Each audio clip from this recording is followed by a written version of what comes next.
What up, y'all? This your boy Ace here, and welcome to Afternoons Delight.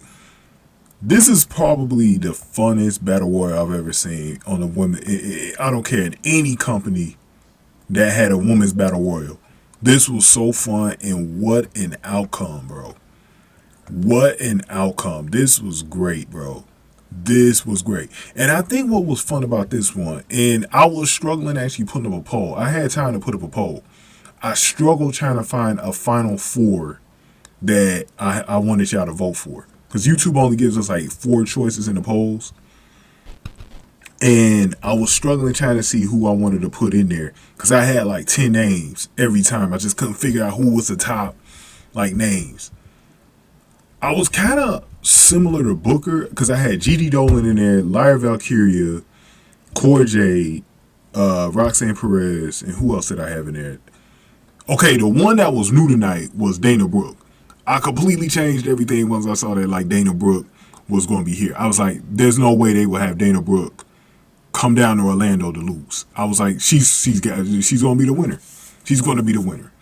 So I had her as one, and then Fallon Henley was like my wild card sleeper pick.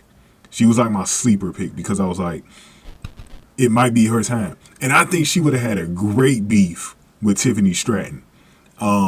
They should have really looked into that with Fallon Henley, because I keep calling Fallon Henley a future Mickie James, bro. She's like a young Mickie James, bro.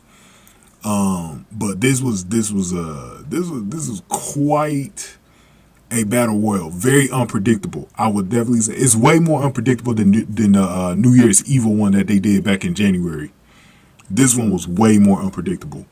That one actually had some bigger names. There was a lot of like lower tier mid card names on here that they had, but let me point out the most important things in the match. So I talked in the last video about Gigi Dolin and Kiana James getting into a beef.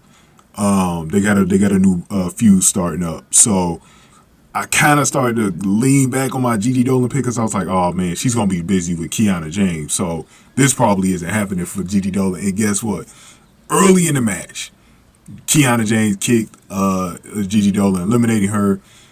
And then what I loved was late in the match, because she was one of the final 4, along with Fallon Henley and Kiana James. They used the history between Fallon and Kiana to basically fight. And then Fallon Henley was able to eliminate Kiana James, because I knew Kiana James wasn't winning it just because she was involved with Gigi Dolin. So, and then I loved what Henley said to James, though. She said, she called her a bitch, and that was funny, man. That was a funny segment. So Henley was eliminated after that. But let's go back to earlier in the match and point out another key moment. I noticed that Cora Jade eliminated Lola Vice, which was pretty interesting, because they acted like they were friends last week when she was talking to Tatum Paxley and Lola Vice last week about, I guess not, what Lyra Valkyria did the week before to keep her from a title shot against Tiffany Stratton. And so she got into that whole thing with Ivy. Now, I went over that whole backstage beef last week. If y'all want to check out that video, just look through my videos last week. But it was interesting because she did the whole Aha Nelson thing. Cora Jade was very entertaining through this whole entire match, bro. I kept a close eye on her. She was very entertaining. I'm going to get back to Cora Jade later because she had another interesting elimination later. But I want to talk about Valentina Feroz and Yulisa Leon. They're basically, I don't know how many of you guys been actually keeping up with Level Up. I haven't covered Level Up in a little while on this channel. And a lot of it has to do with because I haven't had time. I've been late on my upload, so I've been covering Level Up to the back. But hopefully I catch up one of these weeks and I can get back to focusing in on covering Level Up sometimes. Because they've been having basically Valentina Feroz and Yulisa Leon facing the new faction that they're sort of building right now with Jackson and Lash Legend, Oro Mensah and Noam Dar. They've been building that little faction up, and actually Oro Mensah was actually ringside, and he saved Cora Jackson like 2 times, but the second time he did it kind of went against him because Valentina Feroz and Yulisa Leon, they actually eliminated each other in this match, and they got to pounding each other. So they're going to continue that little tag team beef right there. I think they're really building something with that in the tag team division. I like how they've been kind of building those two teams up. So we'll see what happens with that later. Then we get to what I'm actually going to cover this in a whole video. This is going to be the last video I do for NXT this week. I'm going to cover what happened between Roxanne Perez, Blair Davenport, and Tatum Paxley. So first, Blair Davenport cost Perez a chance in this match as she actually eliminated her. And then what happened was that Tatum Paxley sacrificed herself as she gave Perez a crossbody, which pretty much eliminated her from the Battle Royal. But Tatum Paxley didn't seem to care because she was actually helping Blair Davenport put the boost to Perez. We're going to talk more about that in the next video because I got my thoughts on that. Definitely check out that next video, man. Y'all definitely want to check that out. The Jacy Jayne basically eliminated Perez, though. Jacy Jayne made it real far in this match, too, and I thought she looked impressive throughout the match. But, Lyra Valkyria and Cora Jade, that feud is going to continue, bro, because remember, the first time they beefed with each other, it was that first Battle Royal that I just told y'all about back in January at New Year's Evil. That's how the beef started between those two, and it continues right here as Cora Jade eliminated Lyra Valkyria, and she laughed at her. So we know we're gonna see more between those two. Lyra Valkyria's gotta get a get back at Cora Jade because she tried to injure her knee, which probably cost her that match against Tiffany Stratton at Battleground, by the way. And now she eliminated her into her dreams to get a rematch against Tiffany Stratton. So going forward here, the final. Well, what looked like it was going to be the final three. So I talked about how Henley got eliminated. So it was Henley and Dana Brooke against Cora Jade. Then when it was the final two, so I pretty much told myself, okay, Dana Brooke is winning this match, and she's going to end up finding a way to eliminate Cora Jade. But then Vic Joseph reminded us that Thea Hail had never got eliminated, and she came back late in the match. And she was kind of working with Dana Brooke, and at first, she was feeling guilty because she accidentally gave Brooke a flying clothesline, and then Thea Hail held on from being eliminated by Jade, and Jade hit Brooke with a high knee. But Hail came in from behind to dump both girls and won the Battle Royale in 13 minutes. Thea Hail is your #1 contender for the Tiffy top. Tiffany Stratton's NXT Women's Championship. She will get a future date against Tiffany Stratton. And this was such a good surprising moment. This is why NXT, I keep telling y'all, man, NXT is such a good booked show from HBK, bro. You get these moments that you love from back in the day with pro wrestling that you might have not seen in the past 10 years. You've been getting them right here on NXT. I love this because I didn't expect it at all. She's only 19 years old, so I completely roll her off. She's even been struggling because y'all know about the stuff that's been going on pretty much lately with, Thea Hail.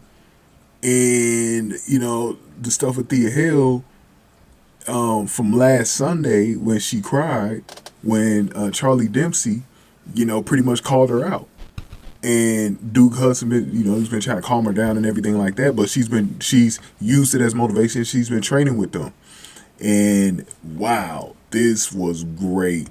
And it was a great moment because the whole Chase U, I was like, damn, Chase U, big as hell. It was so many students from Chase U in red shirts came out there to celebrate with Thea Hail. They do the U thing like the University of Miami usually does with the U. Everybody was doing it. And then we had Miami College basketball standouts, Haley and Hannah Cavender, the Cavender twins.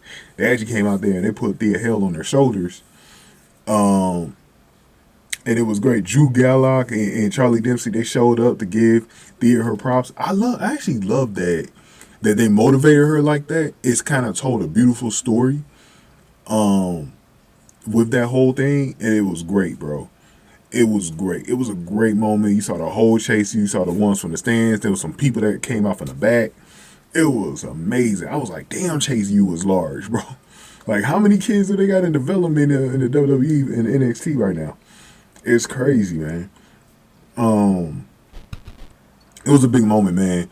And, you know, and like, I'm going to be honest, man. How could you hate Thea Hail? She's a young prospect, bright future. She's a very entertaining character.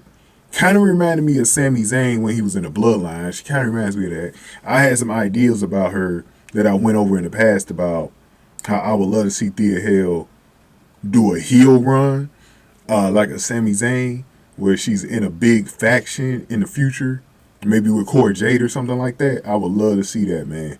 But this girl's got a huge future, and although I think Tiffany Stratton is going to beat her, they're going to tell a good story. I think if those two actually become rivals, that will be great. The Battle of the Blondes, bro. Thea Hail versus Tiffany Stratton for years to come, bro. I think that'd be a nice rivalry that they could be building up here. Great stuff, man. Let me bring up a poll that I want you guys to actually vote in. So I did a poll on the most surprising moments from NXT tonight, because we had 3 top ones tonight, and the biggest one was Thea Hail winning the Battle Royal, man. And I expect that this one is winning so far. I've already got about 80 votes in the first 40 minutes of this poll. And right now, it's very close for second between Braun Breaker and Tatum Paxley. Very close. 7 likes. Thank you guys for voting. If you've already voted, and thank you guys for voting in advance, because we got some crazy stuff going on here, bro. It is going to be fire. Pause. Okay, I gotta edit this into the video. I gotta remember to edit this into the video. Somebody in my comment section, Rick Joe, man, oh man, oh man, oh man, oh man, oh man, oh man, oh man, oh man, oh man, oh man, oh man. Rick Joe, thank you, man. Thank you for posting this. Thank you for posting this, because he actually kind of reminded me here, man. Thank you for mentioning this, bro.